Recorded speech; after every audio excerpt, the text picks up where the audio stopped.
Assalamualaikum warahmatullahi wabarakatuh. Nama saya Dani Fauzan Iskandar. Untuk tugas kelompok persamaan diferensial numerik, dosen pengampu mata kuliah Ibu Arvidia Astuti yang dimulai dari saya terlebih dahulu. Eh, dan kelompoknya terdiri dari Abdul Majid Wiratmaja, Yudhistira, dan Dani Fauzan Iskandar, saya sendiri. Lanjut, latar belakang. Persamaan diferensial adalah suatu persamaan yang mengandung turunan turunan dari suatu beberapa variabel bebas terhadap satu atau beberapa variabel bebas. Teori persamaan diferensial sudah cukup berkembang dan metode yang digunakan bervariasi sesuai dengan jenis persamaan. Terdapat dua macam cara dalam menyelesaikan diferensial. Yang pertama secara analitis. Cara ini biasanya digunakan untuk menyelesaikan persamaan diferensial yang mempunyai bentuk sederhana. Kedua, secara numerik, ini hanya digunakan untuk menyelesaikan diferensial yang sulit dikerjakan secara analitis. Metode numerik merupakan suatu bagian ilmu matematika, khususnya matematika rekayasa yang menggunakan bilangan untuk meniru proses matematika. Proses matematika ini selanjutnya dirumuskan untuk menggambarkan keadaan sebenarnya. Penyelesaian masalah matematika secara umum dapat diklarifikasikan atas analisis, yaitu penyelesaian yang dihasilkan umum persamaan secara eksak, numerik penyelesaian yang dihasilkan berupa hampir, dan cara simulasi. Solusi-solusi yang diberikan dalam metode numerik merupakan nilai yang mendekati nilai eksak, sehingga nilai tersebut disebut sebagai nilai hampiran atau pendekatan. Dalam penyelesaiannya, nilai kesalahan analisis error hasil cukup kecil terhadap tingkat kesalahan yang ditetapkan.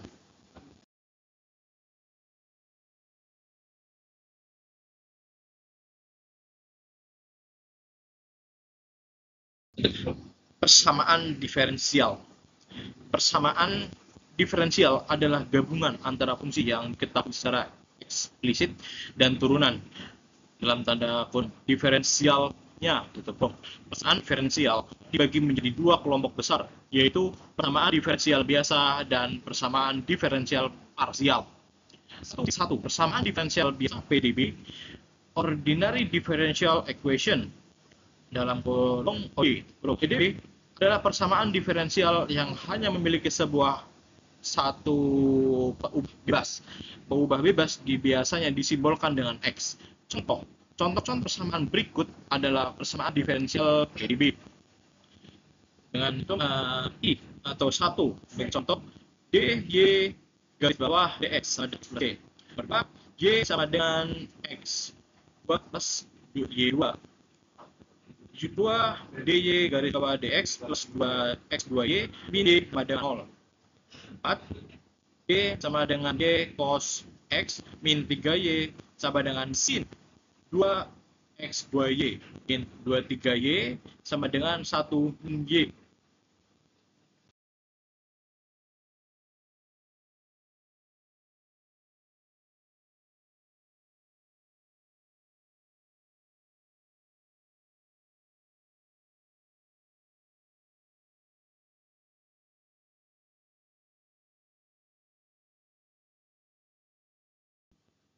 Lanjut, penjelasan contoh.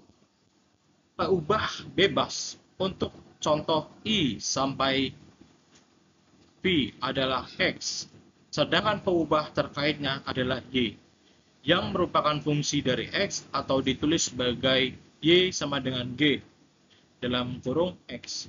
Berdasarkan tertinggi yang terdapat di dalam persamaannya, PDB terdapat lagi dikelompokkan menurut ordenya, yaitu A tik PDB, ya, orde 1, yaitu PDB yang turunan tertingginya adalah turunan pertama.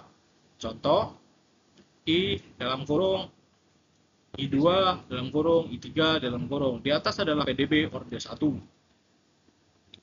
B, PDB orde 2, yaitu PDB yang turunan tertingginya adalah turunan kedua. Contoh, I, V adalah PDB orde 2. C, PDB orde 3, yaitu PDB turunan tertingginya adalah turunan ketiga. Contoh, V, dalam kurung V, di atas adalah PDB orde 3. D, dan seterusnya untuk PDB dengan orde yang lebih tinggi, PDB orde 2 dinamakan juga PDB orde lanjut.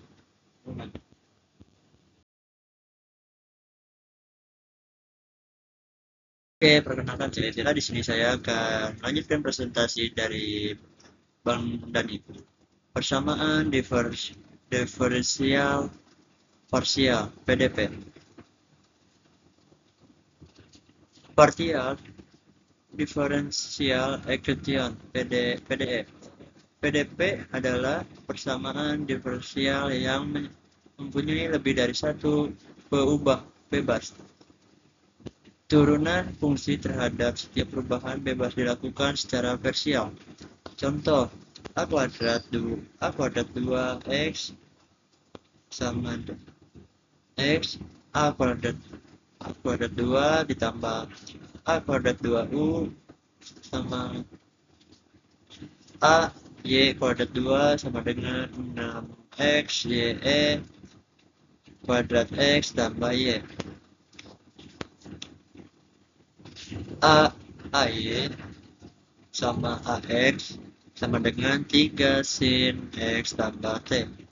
A kuadrat 2U A kuadrat Y2 plus 1 plus X kuadrat 2.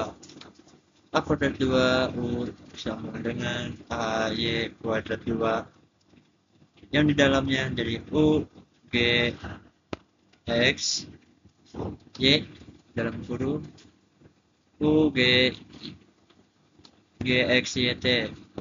Perubahan bebas untuk contoh I adalah X dan Y, sedangkan perubahan terikat adalah U yang merupakan fungsi dari X dan Y, atau ditulis sebagai U sama dengan X dalam kurung X sama dengan Y tutup kurung.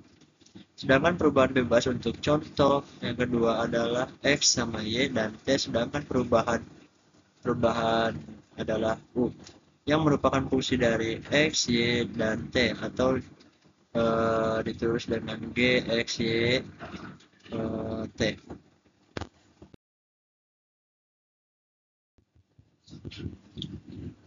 Penyelarasan PDP. Penyelesaian PDP secara numerik berarti menghitung nilai fungsi dari X dalam kurung R tambah 1 sama dengan X R H, dengan H adalah ukuran langkah step setiap lelaran. Pada metode analitik, nilai awal berfungsi untuk memperoleh solusi yang unik, sedangkan pada metode numerik, nilai awal initial volume.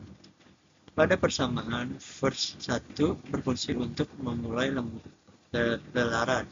Terdapat beberapa metode numerik yang sering digunakan untuk menghitung solusi PDB, mulai dari metode yang paling besar sampai dengan metode yang paling teliti, yaitu metode Eluer, metode RUNG-Vatta.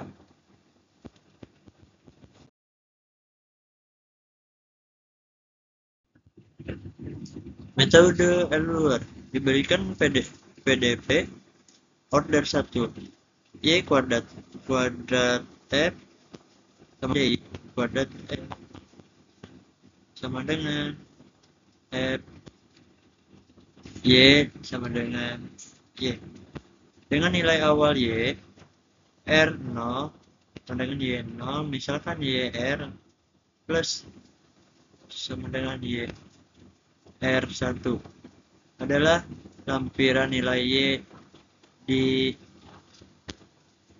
numerik yang dihitung dengan metode Lenoir. Dalam hal ini, R1, R0 plus R H1R sama dengan 012N. Metode Euler diturunkan dengan cara menguraikan Y diuraikan Euler Euler R tambah 1 di sekitaran Euler 1 Euler R ke dalam deret Taylor Y Euler 1 plus 1 sama dengan Y Euler R tambah Euler R tambah 1 tambah Euler sama dengan 1 Y Euler R tambah Euler 1 tambah Euler R sama dengan 2 Y Euler sama dengan Euler R tambah jika dideretkan tersebut dipotong sampai suku orde 3 diperoleh Y Euler R tambah 1 sama dengan Y Euler R tambah Y Euler R tambah 1 dikurangi Euler R Y1 Euler R tambah Euler R tambah 1 kurangi Euler R kuadrat 3 Y Euler tambah Euler R tambah Euler R sama dengan Euler tambah 1 berdasarkan persamaan Euler Y1 Euler R sama dengan V Euler R Y1 dan Euler R tambah 1 sama dengan Euler A. Maka persamaan tersebut dapat ditulis menjadi Y Euler R tambah 1 sama dengan Y Euler R tambah HF Euler Y tambah Y Euler tambah Y Euler kuadrat 2 tambah Y Euler sama dengan D. Dua suku pertama dari persamaan tersebut yaitu Y Euler R tambah 1 sama dengan Y Euler R tambah HF Euler R tambah YR R sama dengan 012N. Menyematkan metode Euler atau metode Euler metode Euler disebut juga metode Euler pertama karena pada persamaan ini kita hanya bersama satu suku order pertama saja untuk menyederhanakan perubahan persamaan tersebut dapat ditulis lebih singkat dari Y Euler tambah 1 sama dengan Y Euler tambah HF Euler. Sekian, terima kasih dari saya. Mungkin akan lagi dengan Bang Majid. Assalamualaikum warahmatullahi wabarakatuh.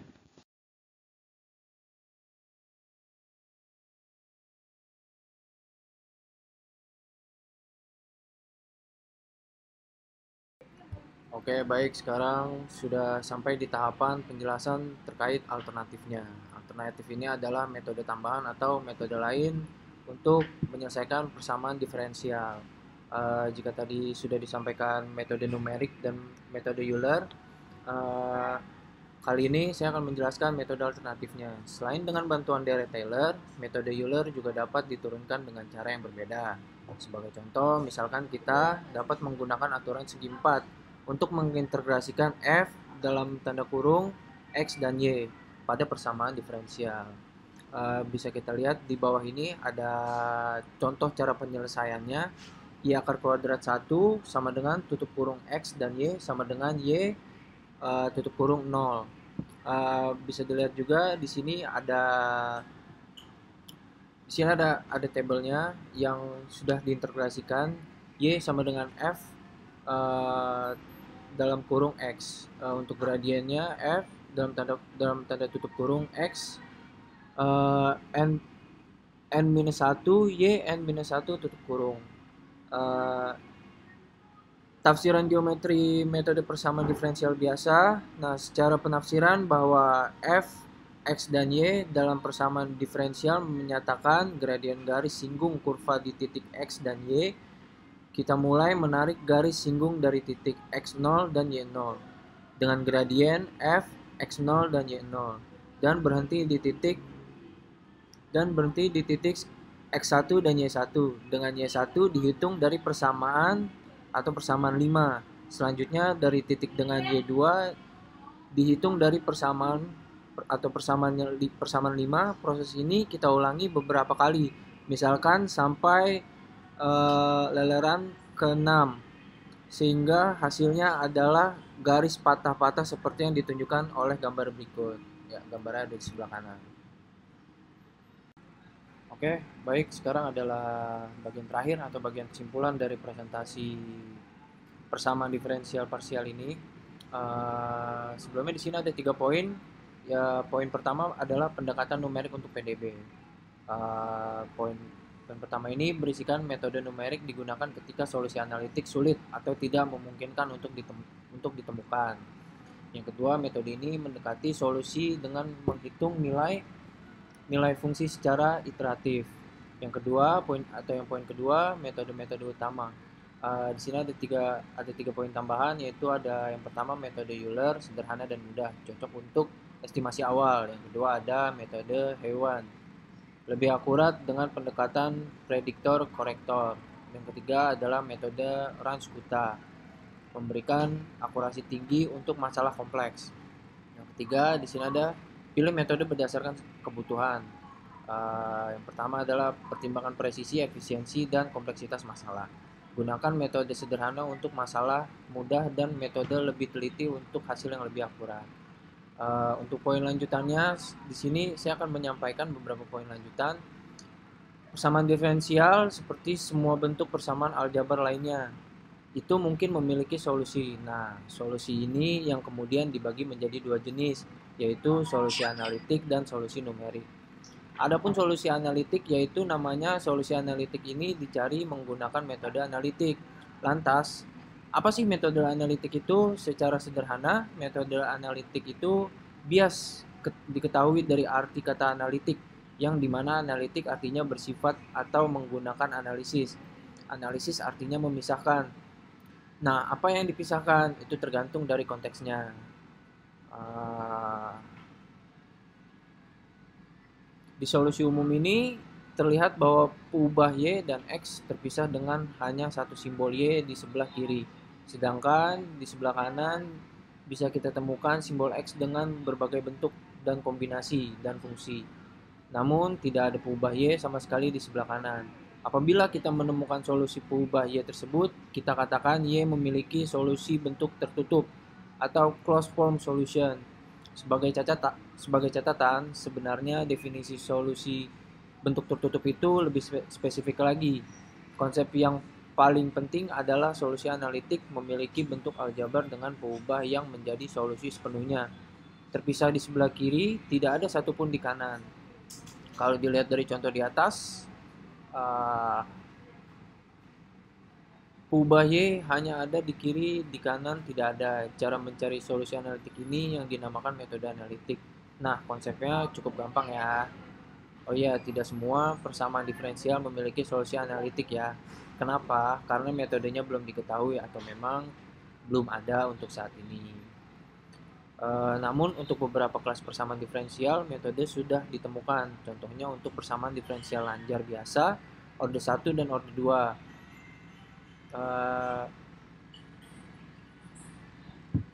Kurang lebihnya begitu saja kejelasan dari kesimpulan saya. Kita tutup presentasi kali ini. Wabillahi taufiq wal hidayah. Wassalamualaikum warahmatullahi wabarakatuh.